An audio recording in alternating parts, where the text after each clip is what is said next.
بسم اللہ الرحمن الرحیم۔ السلام علیکم، ہمارے چینل میں خوش آمدید ناظرین۔ آج آپ کے لیے میں انتہائی خوفناک، سنسنی خیز اور دلچسپ کہانی لے کر آئی ہوں، لیکن کہانی شروع کرنے سے پہلے آپ سے گزارش ہے کہ اگر آپ ہمارے چینل پر نئے ہیں تو ہمارے چینل کو ضرور سبسکرائب کیجیے تاکہ آپ کو ہماری ویڈیوز سب سے پہلے ملیں۔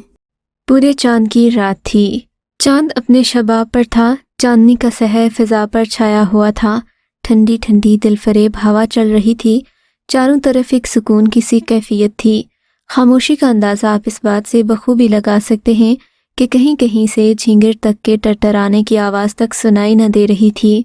اچانک فضا گھوڑے کی ٹاپوں سے گونج اٹھی اور پھر جلد ہی ایک جانب سے گرد و غبار کا بادل سا اڑتا دکھائی دیا۔ گھوڑے کی ٹاپوں نے اس پرسکون ماحول میں ایک ارتاش سا پیدا کر دیا تھا، اور اس قسم کے ماحول میں ٹاپوں کی آواز بہت پراسرار لگ رہی تھی۔ جیسے جیسے وہ آواز نزدیک آتی جا رہی تھی ویسے ویسے گھڑ سوار کے خدوخال واضح ہوتے جا رہے تھے، اور سیکنڈوں میں ایک عجیب منظر دکھائی دیا۔ سامنے سے کنڈے کی مانند سفید گھوڑا، جس کی پشت پر سادہ لبادے میں ملبوس ایک جوان ویکٹر بھگائے چلا آ رہا تھا۔ گھڑ سوار کے تمام جسم کے ساتھ ساتھ اس کا چہرہ بھی ایک سیاہ نقاب میں چھپا ہوا تھا۔ چاند کی دودھیا روشنی میں گھڑ سوار کا لباس اور گھوڑے کا رنگ ایک عجیب تاثر پیدا کر رہا تھا، اور انہیں دیکھ کر جسم پر کپکپی کا احساس ہو رہا تھا۔